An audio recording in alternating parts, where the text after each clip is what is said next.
ალეკო ელისაშვილის ადვოკატები სამართლებრივი ბრძოლის გაგრძელებას აანონსებენ. მათი შეფასებით მოსამართლემ გადაწყვეტილება პირდაპირ კობახიძე პაპუაშვილის პოლიტიკურ დირექტივებს დაუმორჩილა. დაცვის მხარე საქმის ყველა ინსტანციაში გასაჩივრებას გეგმავს და აცხადებს, რომ ბრძოლა სტრასბურგის საერთაშორისო სასამართლოში გაგრძელდება, სადაც ეს პოლიტიკურად შეკერილი ბრალდება აუცილებლად ჩამოიშლება. პოლიტიკოსის ინტერესების დამცველები ხაზგასმით აღნიშნავენ, რომ საქმეში არ არსებობდა არანაირი რეალური მტკიცება, რომელიც ელისაშვილის მხრიდან ტერორისტულ მოტივს ან მიზანს დაადასტურებდა. მათი თქმით, ბრალდების მხარემ ვერ შეძლო იმის დამტკიცება, რომ აღნიშნულ ქმედებას ხალხის დაშინება ან ოცნების ხელისუფლების დესტაბილიზაცია შეეძლო. რაც კიდევ ერთხელ ადასტურებს, რომ 13 წლიანი პატიმრობა წინასწარ დაწერილი პოლიტიკური ანგარიშწორებაა. მარიკა ბოლქვაძე აგრძელებს ამ თემაზე ფორმულას პირდაპირ ეთერში საუბარს. მარიკა, გისმენთ. Yaxluka პოლიტიკოს, რომელსაც 13 წელი მიესაჯა ტერორისტული აქტის ჩადენის მცდელობისთვის, პატიმრობას კვლავ მკაცრი რეჟიმის დაწესებულებაში გააგრძელებს ალეკო ელისაშვილი 8 თვის განმავლობაში, ვიდრე მას მიუსჭიდნენ უშუალოდ სასჯელს, მკაცრი რეჟიმის დაწესებულებაში იყო მოთავსებული და მას არაერთხელ უსაუბრია ამასთან დაკავშირებით იმ სასამართლო სიტყვაში, რომლითაც ამ პერიოდის განმავლობაში უსარგებლია ალეკო ელისაშვილს აკრძალული ჰქონდა ამ ხნის მანძილზე სატელეფონო კომუნიკაცია, შეხვედრები პაემნები ოჯახის წევრებთან, ადვოკატებთან, საუბრობდა არადამიანურ მოპყრობასთან დაკავშირებით, აგრეთვე პენიტენციურ დაწესებულებაში და ახლა ალეკო ელისაშვილი პატიმრობას კვლავ მკაცრი რეჟიმის დაწესებულებაში გააგრძელებს და სავარაუდოდ შეზღუდვებით იგივე იქნება. ადვოკატები საუბრობენ იმასთან დაკავშირებით, რომ მაშინ როცა მით უმეტეს არ არსებობს არანაირი მოტივი და მტკიცებულება იმის, რომ ალეკო ელისაშვილი 13 წლით იყოს დაკავებული თან ტერორისტული აქტის ჩადენის მცდელობისთვის, მით უმეტეს არ არსებობს მოტივი იმასთან დაკავშირებით, რომ ალეკო ელისაშვილი მკაცრი რეჟიმის დაწესებულებაში იყოს მოთავსებული, რადგან ის არაერთხელ ყოფილა მათ შორის სახელმწიფო თანამდებობაზე დასაქმებული და ითხოვენ ახლა ადვოკატები, რომ ის შესაბამის დაწესებულებაში მაინც იყოს გადაყვანილი ამ ხნის მანძილზე, 8 თვის მანძილზე. ადვოკატებს არაერთხელ მიუმართავთ პენიტენციური დაწესებულებისთვის, რომ ალეკო ელისაშვილი შესაბამის დაწესებულებაში მაინც ყოფილიყო გადაყვანილი, თუმცა ამ დრომდე გამოხმაურება არ მიუღიათ. უფლებადამცველები აანონსებენ იმასაც, რომ აპირებენ კვლავ შეიტანონ განცხადებები იმასთან დაკავშირებით, რომ ელისაშვილი შესაბამის დაწესებულებაში იქნეს გადაყვანილი, თუმცა არ აქვთ მოლოდინი, რომ ამ მხრივ რამე შეიცვლება. აქვს ანალოგიური შეზღუდვები.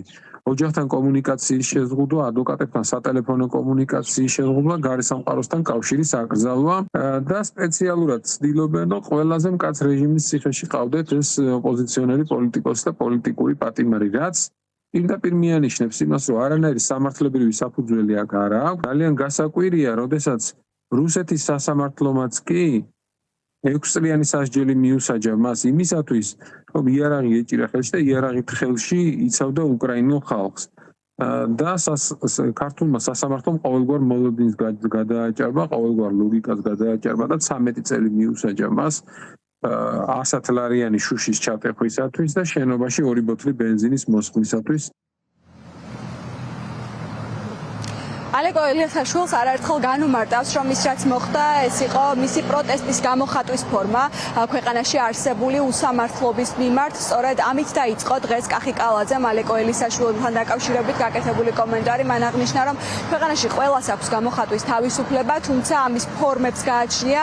კახიკალაძეს არ გაუცია პასუხი იმ კითხვასთან დაკავშირებით, არის თუ არა საერთოდ ტერორისტული აქტის მცდელობისთვის პოლიტიკოსის, ოპოზიციონერი პოლიტიკოსის პატიმრობაში 13 წლით გაშვება სამართლიანი, რაც შეეხება ალეკო ელისაშვილის კოლეგებს, მისი პარტიის წევრებს და პოლიტიკოსებს, ისინი განმარტავენ, რომ სახელმწიფოს და სასამართლოს მხრიდან მიღებული ეს გადაწყვეტილება, რომ ოპოზიციონერი პოლიტიკოსისთვის 13 წლით მიესაჯათ თავისუფლების აღკვეთა, პოლიტიკური მართლმსაჯულების ნაწილია, მით უმეტეს იმის გათვალისწინებით, რომ სახელმწიფოს სასამართლოს არ აქვს ალეკო ელისაშვილის წინააღმდეგ არც ერთი მტკიცებულება, რომელიც მის ბრალეულობას დაამტკიცებს.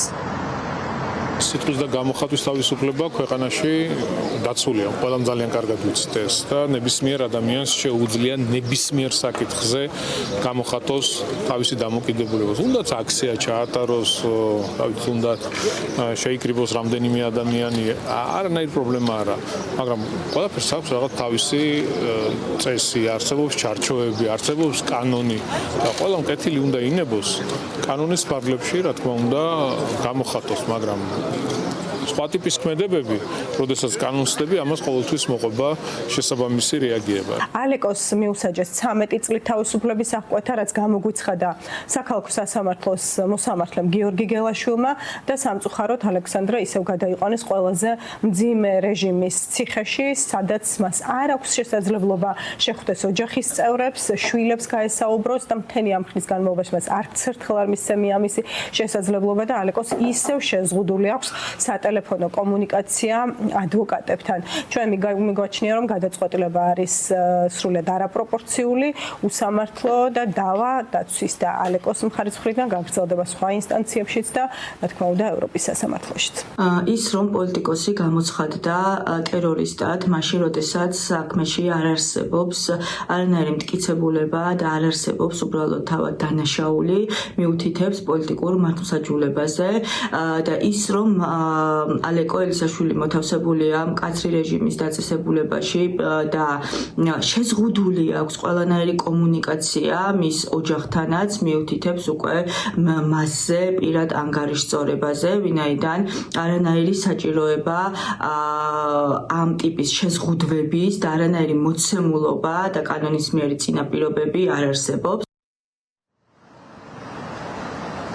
ალეკო ელისაშვილისთვის 13 წლიანი პატიმრობის მისჯას არაერთი გამოხმაურება მოჰყვა, მათ შორის სოციალურ ქსელში განცხადება გამოაქვეყნა საქართველოს მეხუთე პრეზიდენტმა სალომე ზურაბიშვილმა. მან თქვა, რომ 13 წლიანი პატიმრობა უსამართლობაა, არასწორად მიღებული გადაწყვეტილებაა და დაიშება ყველა, ვინც ამ